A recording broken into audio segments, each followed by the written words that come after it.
Have you ever felt like you needed to make a big decision in your business, but you're stuck in indecision because you don't know which route to take your business? Last year, I decided to change my whole entire business, and I want to share with you what were the things that went on for me to be able to change my business from being a web designer to being a marketing coach, and how I navigated that mindset wise strategically, and what are the things that I have learned throughout the years and throughout this change in my business. I went from taking a break in 2023 to gaining a lot of clarity in 2024, completely changing my business and creating different mindset shifts along the way. And I want to share these things with you because if you're thinking about redefining your business, you also got to redefine your mindset around it. This episode is for you if you're thinking about creating a pivot, but you're scared or you're stuck trying to figure out like what's next or how can you get started. So going back to the beginning of 2024, I started off my year very slow because I stopped getting my web design clients on my calendar. Like I decided to go from having a full calendar of web designs to actually just finishing off those projects and not taking on new projects for web design. And the reason why this happened is not because I didn't love the web design business. Truly, truly loved it. But I had a lot of things going on in my personal life that didn't allow me to grow that business to that level that I wanted to grow in. I actually wanted to go into the route of creating a marketing agency. But as I sat down, like, where do I see myself 10 years, 15 years from now with this business? Do I see myself working with the huge overhead and like managing a lot of people and seeing that the route that I wanted to take the business was actually not the route where I wanted to have my life. So I had to like actually sit down with myself, be honest with myself, see that my current capacity didn't allow me to have the life that I wanted. I decided that instead of doing web design, I wanted to go into the coaching business. I really wanted to teach people all the skills and all the knowledge that I have learned throughout the years of my web design business, how to market, how to sell, and how to actually get clients in the online space. For me, 2024 really started out slow, really starting out with resetting my mindset. Sometimes you need to go slow in order for you to get clarity on what's next. And one of the things that truly, truly helped me was having those first 3 months of just like brainstorming, clarifying my ideas, clarifying like where did I want to really take this business in the next 5 to 10 years. I wanted to create this coaching business that helped millions of people around the world create profitable businesses. So I went down with understanding my level of confidence, where I felt most confident in teaching, who I felt most confident in showing them like the pathway. That's why I decided to work with other web designers or service-based providers that have a one-on-one business model. And because I grew a business with that model, with the one-on-one business model, like web design is a one-on-one business model. And so I had a lot of expertise in delivering, in execution, in operations behind the scenes. I had a lot of expertise in like understanding how to attract these one-on-one clients. And in order for me to now go into this new business, which is a new approach to how I market, to how I get clients, I knew that it was going to be a challenge to actually start getting my first few clients if I went very broad, if I didn't niche down, if I didn't understand that specific problem that I was solving for that specific person. This is why I chose to niche down to web designers. And I spent a lot of time considering whether or not I should focus on web designers or should I, expand to more people that I can serve. And of course, what we need to understand is that when we niche down, it's about really understanding like those specific problems that you're solving for that ideal client, which in turn can also relate to other problems that other people like copywriters or OBMs or virtual assistants who also have that one-on-one business model can relate to. Some of the problems that web designers face can also be faced by a copywriter, by a virtual assistant.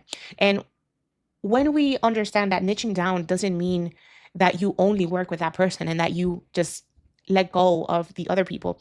It's really more about like being able to attract those people and understand that the more specific you are in your content, the more specific you are in speaking and communicating that value to that specific person, the more that person is going to be able to raise their hand and say, hey, you're talking straightly to me. This is something that I've been looking for. I would love to work with you. That's basically the reaction that we want to create within our content with our ideal clients. When you're talking to a lot of people at the same time, it is very difficult to create that.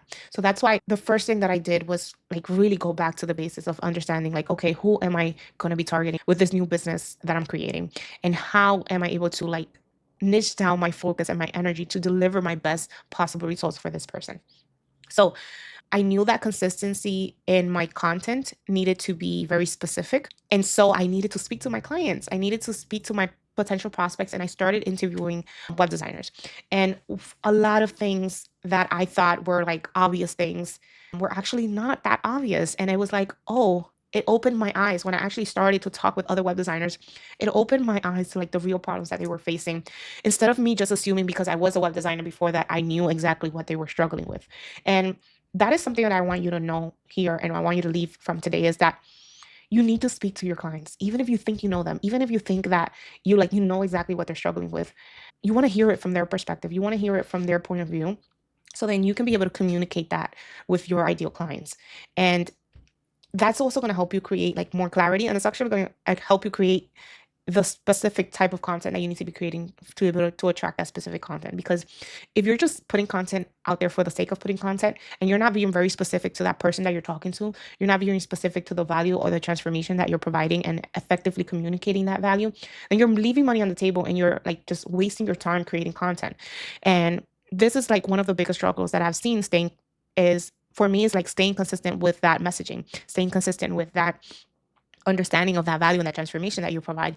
Most of marketing is really about you repeating yourself until your ideal clients get it. So one of the biggest lessons that I've learned in 2024 is like anytime you're creating content, you need to go back to the basics. Anytime you're trying to create your new marketing plan, you're trying to make a shift, you're trying to change or pivot in some type of way, you need to go back to the basics, because the basics is always going to be the foundation to your business. And in order for you to actually attract those people that you want to attract in your business, you need to understand your ideal client. There's like no way around it. Never assume that you know everything about your ideal client, because you need to just dig deeper in order to be able to create that content that's going to resonate with them. So after I interviewed all my ideal clients and I created this marketing plan for the content that I was creating, and I started putting out content out there, like one of the things that I seen in myself is that if I didn't believe in the content that I was creating, it was very hard for my clients to actually believe in the transformation that I can provide for them. So when you believe in the power of your content, it resonates with you, then it's also going to resonate with your ideal client.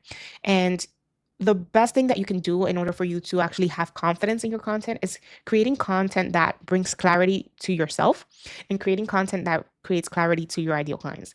Like oftentimes I go back to my own videos to actually get a concept and put it into action myself, because there's many times where you just get stuck, or you just, you're in your own thoughts and you just want to get out of that cycle of doubting yourself, doubting your content, doubting the things that you're doing.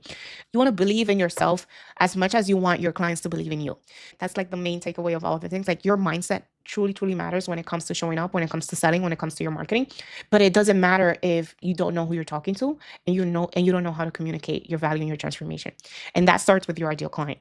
And it starts with interviewing them. It starts with talking to them. It starts with having the courage to go out and have a conversation with them and actually get to know them.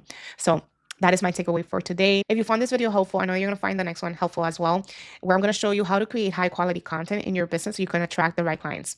Thank you so much for being here. I'm a marketing coach, and I hope my clients leverage their marketing so they can stop depending on referrals and get more clients. I'll see you in the next video. Bye.